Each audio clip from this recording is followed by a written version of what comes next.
আব্দুল্লাহ নবীজি সাল্লাল্লাহু আলাইহি ওয়াসাল্লাম লিখে দিলেন এই সন্ধি হলো মুহাম্মদ সাল্লাল্লাহু আলাইহি ওয়াসাল্লাম যিনি হলেন আব্দুল্লাহর সন্তান মুহাম্মদ তার পক্ষ থেকে লিপিবদ্ধ এই সন্ধি। জোরে বলেন সুবহানাল্লাহ। প্রথম লিখেছিলেন সন্ধিকে হযরতে আলী, আর হযরতে আলী থেকে নাম কেড়ে দিয়ে সন্ধি লিখলেন কে?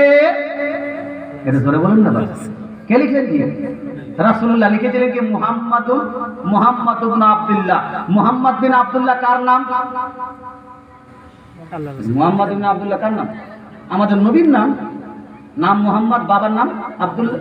ইবনে মানে পিতা, যে ছেলে, আব্দুল্লাহ ছেলে মুহাম্মদ নাম।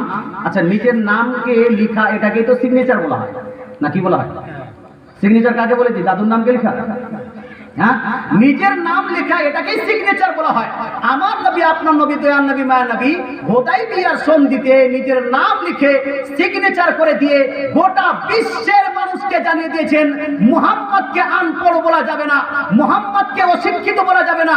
মুহাম্মদ সাল্লাল্লাহু আলাইহি ওয়াসাল্লাম লিখতেও জানেন, পড়তেও জানেন, সিগনেচার করতেও জানেন। জোরে বলেন সুবহানাল্লাহ।